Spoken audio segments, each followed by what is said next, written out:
नमस्कार मित्रों, प्रस्तुत है आज की कहानी नैना जोगन। लेखक फणीश्वरनाथ रेणु। रत्नी ने मुझे देखा तो घुटने से ऊपर खोसी हुई साड़ी को कोंचा से जल्दी से नीचे गिरा लिया। सदा सायरन की तरह गूंजने वाली उसकी आवाज कंठनली में ही अटक गई। साड़ी की कोंचा नीचे गिराने की हड़बड़ी में उसका आंचल भी उड़ गया। उस संकरी पगडंडी पर जिसके दोनों ओर झरबेरी की कांटेदार बाड़ें लगी हों, अपनी भल मनसाहत दिखाने के लिए गर्दन झुकाकर आंखें मूंद लेने के अलावा बस एक ही उपाय बचा था। मैंने वही किया, अर्थात पलट गया। मेरे पीछे पीछे रत्नी ने अपने उघड़े हुए तन बदन को ढक लिया और उसके कंठ में लटकी हुई एक उग्र अश्लील गाली पटाखे की तरह फूट पड़ी। मैं लौटकर अपने दरवाजे पर आ गया और बैठकर रत्नी की गालियां सुनने लगा। नहीं, वह मुझे गाली नहीं दे रही थी। जिसकी बकरियों ने उसके पाट का सत्यानाश किया है, उन बकरी वालियों को गाली दे रही है। सारा गांव के बूढ़े बच्चे जवान औरत मर्द उसकी गालियां सुन रहे हैं। लेकिन क्यों? शायद सच ही उनके सुनने और मेरे सुनने में फर्क है। मैं सचेतन रूपेण अर्थात जिस तरह रेडियो से प्रसारित महत्वपूर्ण वार्ताएं सुनता हूँ, इन गालियों को भी सुन रहा हूँ। कान में उंगली डालने के ठीक विपरीत एक एक गाली को कान में डाल रहा हूँ। उसकी एक एक गाली नंगी अश्लील तस्वीर बनाती है, ब्लू फिल्मों के दृश्य। उदाहरण देकर थाना पुलिस अदालत फौजदारी को न्योतना नहीं चाहता। रमेशर की मां ने टोका, शायद। गांव भर की बकरी वालियों को सार्वजनिक गालियां दागने के बाद रत्नी ने रमेशर की मां के प्रजा स्थान को लक्ष्य करके एक महास्थूल गाली दी। रमेशर की मां ने टोका, पहले खेत में चलकर देखो, एक भी पत्ती जो कहीं चरी हो। रत्नी अब तक इसी टोंक की प्रतीक्षा में थी शायद। अब उसकी बोली लयबद्ध हो गई। वह प्रत्येक शब्द पर विशेष बल देकर हाथ और उंगलियों से भाव बतलाकर कहने लगी कि वह पाट के खेत में जाकर क्या देखेगी। अपना भले घर की लड़की होती तो कहती अपना सिर, किंतु रत्नी सिर के बदले अपने अन्य हिस्से का नाम लेती है। इसके बाद बहुत देर तक रत्नी की बातें सुनता रहा, लेकिन उन्हें लिख नहीं सकता, वारंट का डर है। किंतु रत्नी के बारे में अब कुछ नहीं लिखा गया तो जीवन में कभी नहीं लिखा जाएगा, क्योंकि रत्नी की गालियों में मर्माहत और अपमानित करने के अलावा उत्तेजित करने की तीव्र शक्ति है। यह मैं हलफ लेकर कह सकता हूँ। रत्नी का नाम नैना जोगिन मैंने ही दिया था एक दिन। तब वह 7-8 साल की रही होगी। नैना जोगिन देहात में झाड़ फूक करने वाले ओझा गुणियों के हर मंत्र के अंतिम आखिर में बंधन लगाते हुए कहा जाता है, दुहाई ईसार महादेव गौरा पार्वती नैना जोगिन इत्यादि। लगता है कोई नैना जोगिन नाम की भैरवी ने इस मंत्र को सिद्ध किया था। 7 साल की उम्र में ही रत्नी ने गांव के एक धनी प्रतिष्ठित वृद्ध को फिल चक्कर में डाल दिया था। उसकी बेवा माँ वृद्ध की हवेली में नौकरानी थी। पंचायत में 7 साल की रत्नी ने अपना बयान जिस बुलंदी और विस्तार से दिया था, कोई जन्मजात नैना जोगिन ही दे सकती थी। अब तो उसकी जामुन की तरह कजराई आंखें भी उसके नाम को सार्थक करती हैं। किंतु 7 साल की उम्र में ही इलाके में कहर मचाने वाली लड़की से आंख मिलाने की ताकत गांव के किसी बहके हुए नौजवान में भी नहीं हुई कभी। उसको देखते ही आंखों के सामने पंचायत, थाना, पुलिस, फौजदारी, अदालत और जेल नाचने लगते। रत्नी की मां सरकारी वकील को भी कानून सिखा आई है, बहस कराई है कुछ सेशन कोर्ट में। पिछले 11 वर्षों में रत्नी की मां ने मुंह के जोर से ही 15 एकड़ जमीन अर्जा है। पिछवाड़े में लीची के पेड़ हैं, दरवाजे पर नींबू, सूद पर रुपए लगाती है, 10 पैसा हाथ में है और घर में अनाज भी। इसलिए गांव की जमींदारिन भी है वही। गांव के पुराने जमींदार और मालिक जब किसी रैयत पर नाराज होते तो इसी तरह गुस्सा उतारते थे, यानी उसकी बकरी गाय वगैरह को परती जमीन पर से हाँक कर दरवाजे पे ले आते थे और गालियां देते, मारते पीटते और अंगूठे का निशान लेकर ही खुश होते थे। रमेशर की माँ कल हाट जाते समय लीची की टोकरी नहीं ले गई ढोकर, इसलिए रत्नी और रत्नी की माँ ने आज इस झगड़े का सृजन किया है, शायद जानबूझकर। रमेशर का बाप मेरा हलवाहा है। रमेशर हमारे भैंसों का रखवाला यानी भैंसवार है। रमेसर की माँ हमारे घर बर्तन बासन मांजती है, धान कूटती है। इसलिए रत्ना अब अपनी गालियों का मुख धीरे धीरे हमारी ओर करने लगी। तू किसका डर दिखलाती है? शहर से आए भतार का? रोज मछली मांस ब्रांडिल पीकर तेरे प्रजा स्थान में तेल बढ़ गया है हैं? मुझे अचानक रमेसर की माँ की गंदी हल्दी प्याज लहसुन पसीना मैल की सम्मिलित गंध भरी साड़ी की महक लगा अब रत्नी मुझे बेपर्द करेगी, नंगा करेगी। खुद अपने को उसने पिछले 1 घंटे में 60 बार नंगा किया है। अर्थात जब जब उसने गाली का रुख हमारी ओर किया, हर बार यह कहना न भूली कि रमेसर की माँ जिसका डर दिखलाती है वह मुनसा व्यक्ति रत्नी का अथी भी नहीं उखाड़ सकता। ऐसे ऐसे महकी मुनसा को वह अपने अथी में दाहिने बाएं बांध रखेगी। बगुला पंछी धोती कुर्ता और छेनी घड़ी जूता वाले शहरी छैल चिकनिया लोग ऊपर से लगदक और भीतर से फोक होते हैं। सफाचट मुछ मुंडा लोगों की सूरत देखकर भूलने वाली बेटी नहीं है रत्नी। रत्नी की माँ को इसका गुमान है कि बड़े बड़े वकील मुख्तार के बेटों को देखकर भी उसकी बेटी की अथी अर्थात जीव नहीं पनियाई, कभी डकार भी नहीं किया। रत्नी की माँ अपनी आंगन से निकल आई थी। रमेसर की माँ ने कोई जवाब दिया होगा शायद। अब रत्नी और रत्नी की माँ दोनों मिलकर नाचने लगी। उसका घर दरवाजे से 10 रस्सी दूर है, लेकिन सामने है। मैं रत्नी और रत्नी की माँ का नाच देखने को बाध्य था।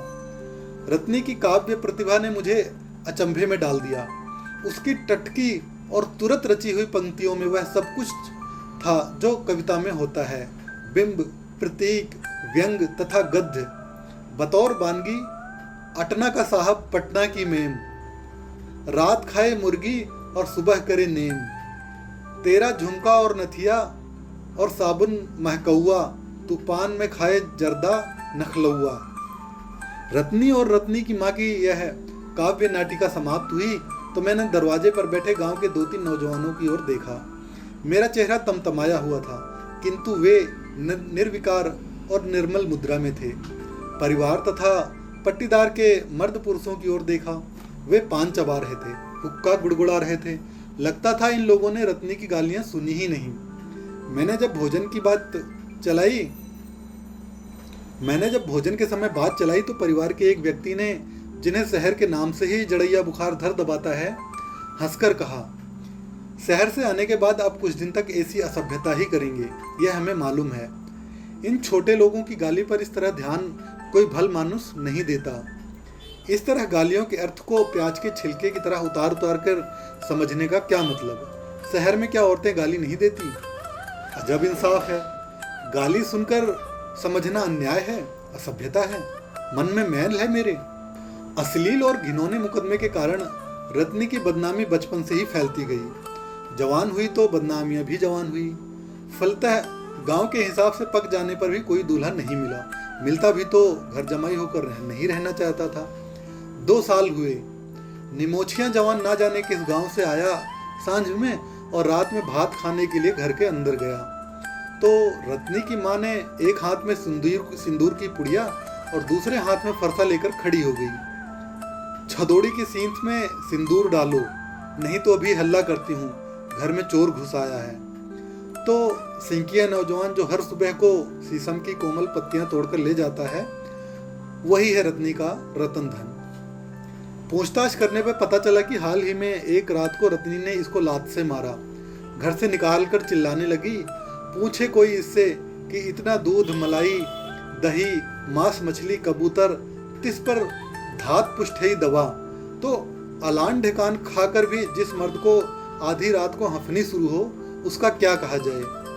लोग दोख देते हैं मेरे कोख को कि रत्नी बांझ है, निमक हराम, और किसको कहते हैं।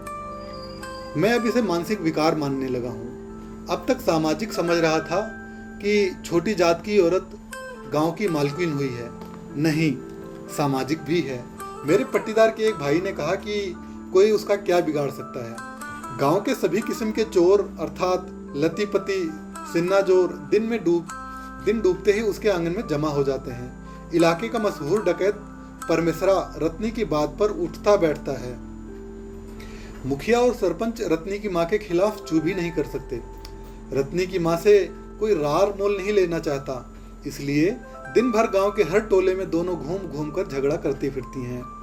रत्नी अकेली खस्सी बकरे को जिबाह कर देती है। रत्नी की माँ चोरी का माल खरीदती है, थाली लोटा गिलास। सुबह को मालूम हुआ शहर से आया हुआ मेरा प्रेस्टीज कुकर गायब है। दोपहर के बाद धोती गुम। रात में रमेशर की माँ फिसफिसा कर आंगन में कह रही थी, रत्नी बोलती थी कि सिद्ध करके छोड़ेगी इस बार। उस दिन इस तरह पीठ दिखाना अच्छा नहीं हुआ शायद, और यह सब इसलिए कि मैंने रत्नी के तथाकथित पुरुष को बुलाकर उसका पता ठिकाना पूछा था और उसको समझाया था कि गांव में अब एक नई बात चल पड़ी है। उसने बीबी की मार सह ली। नतीजा यह हुआ कि कई औरतों ने अपने घर वालों को पीटा इस गांव में। रत्नी ने चिल्ला चिल्ला कर सारे गांव को सूचना देने के लहजे में सुनाया था, सुन लो हो लोगों, अब इस गांव में फिर एक सेशन मुकदमा उठेगा, सो जान लो। एक शहर का कानून यहाँ छांटने आया है। कोई अपने घरवाले को लात मारे या चुम्मा ले, दूसरा कोई बोलने वाला कौन। देहात से लेकर शहर तक तो छुछुआते फिरता है, काहे ना कोई मौगी मुंह में चुम्मा लेती है। मैं रोज हारता, रत्नी रोज जीतती। मुझे स्वजनों ने सतर्क किया, सांझ होने से पहले ही मैदान से लौट आया करूं। किसी ने शहर लौट जाने की सलाह दी। मुझे लगता ताल ठोंक कर एक नंगी औरत पहलवान मुझे चुनौती देती है, थप्पड़ घूंसे चलाती है।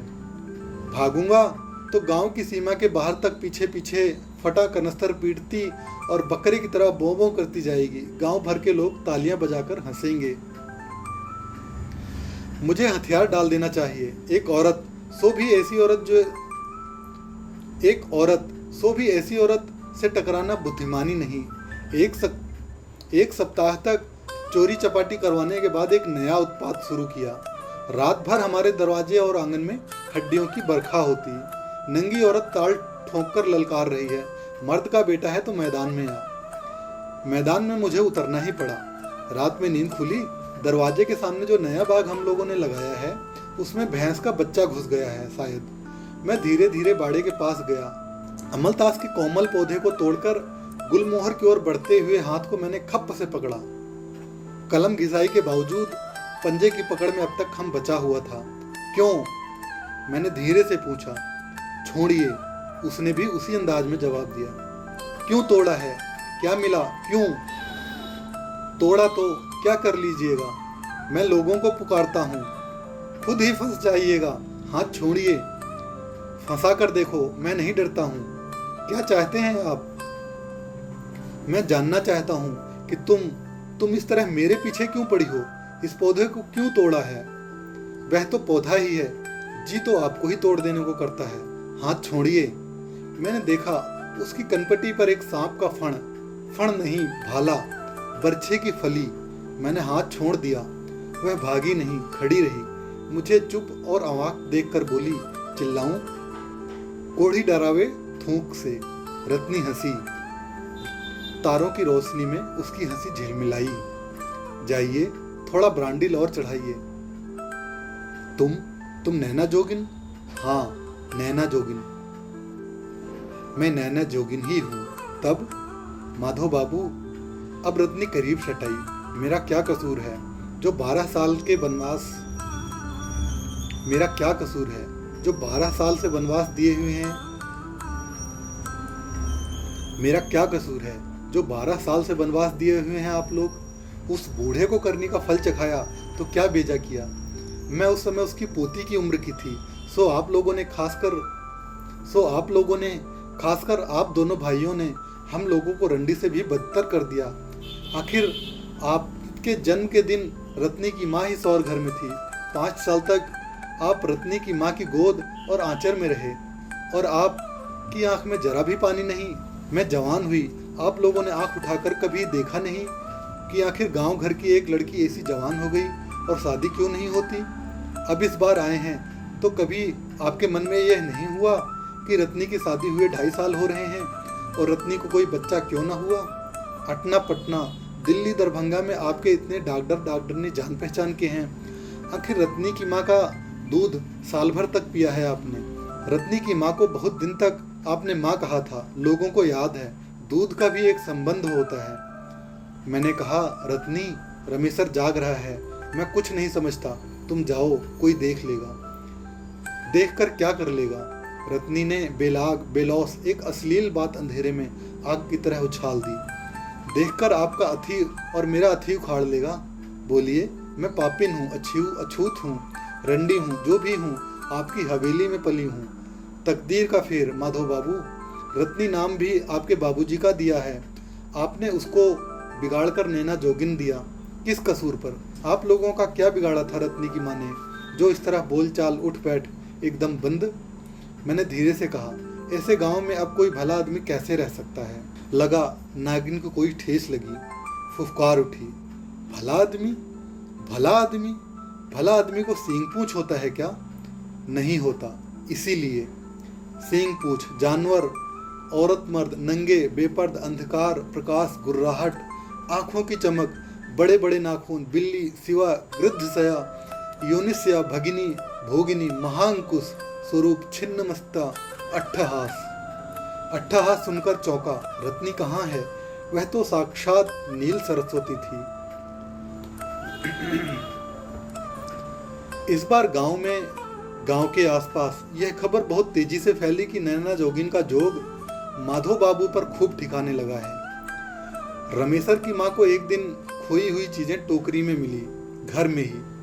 रत्नी ने माधो बाबू को भेड़ा बनाया है, तो माधो बाबू ने रत्नी का विषदंत उखाड़ दिया। बोले तो एक भी गाली गंदी या अच्छी। रत्नी और उसके नामर्द मर्द को मैं अपने साथ शहर लेता आया हूँ। डॉक्टर को अचरज होता है कि मैं रत्नी के लिए इतना चिंतित क्यों हूँ। उन्हें कैसे समझाऊं कि यदि रत्नी को कोई बच्चा नहीं हुआ तो वह मेरे बाग के हर पौधे को तोड़ देगी, गांव के सभी पेड़ पौधों को तोड़ देगी, गांव के सभी लोगों को तोड़ेगी, गांव में हड्डियां बरसाएगी, नंगी नाचेगी, अश्लील गालियां देती हुई सभी को ललकारेगी। वह सांवली सलोनी, लंबी स्वरूप, पूर्ण यौवना नैना जोगिन। जांच पड़ताल के समय जब रत्नी की लंबाई नापी जाती है, वजन लिया जाता है, पेट टटोला जाता है, तो मेडिकल कॉलेज के लेडी स्टूडेंट से लेकर डॉक्टर तक हैरत से मुंह बाए रहते हैं। औरत ऐसी? 5 दिन हुए हैं पड़ोस के मल्होत्रा साहब की नौकरानी को 2 दिन वह फ्लैट से नीचे उठाकर फेंकने की धमकी दे चुकी है। शहर की सड़ी हुई गर्मी को रोज 5 अश्लील गालियां देती है। उसका घरवाला गांव लौटने को कुनकुनाता है तो वह घुड़क देती है, हाँ, जब आ गई हूँ तो यहाँ हो, चाहे लहिया सराय हो, चाहे कलकत्ता, चाहे जहाँ से हो, कोख तो भर के ही लौटूंगी। गांव तुमको जाना हो तो माधव बाबू टिकस कटाकर गाड़ी में बैठा देंगे। मैं किस मुंह से लौटूंगी खाली? कोई जादू जानती है सचमुच रत्नी, कोई शब्द उसके मुंह से अश्लील नहीं लगता। तो साथियों, ये थी फणीश्वर नाथ रेणु की कहानी नैना जोगिन। आप लोगों को कैसी लगी कमेंट बॉक्स में कमेंट करके जरूर बताइएगा। ऐसी कोई नैना जोगिन हो सकता है आपके आसपास भी हो, जो अपने भावों को, अपने विचारों को व्यक्त ना कर पा रही हो। तो आप लोग अपने आसपास देखिए, ऐसी कोई समस्या से पीड़ित कोई नैना जोगिन, कोई जोगी आपके पास हो सकता है आसपास। फिर मिलते हैं जल्द ही एक नई कहानी के साथ। तब तक के लिए नमस्कार। आपका समय शुभ हो।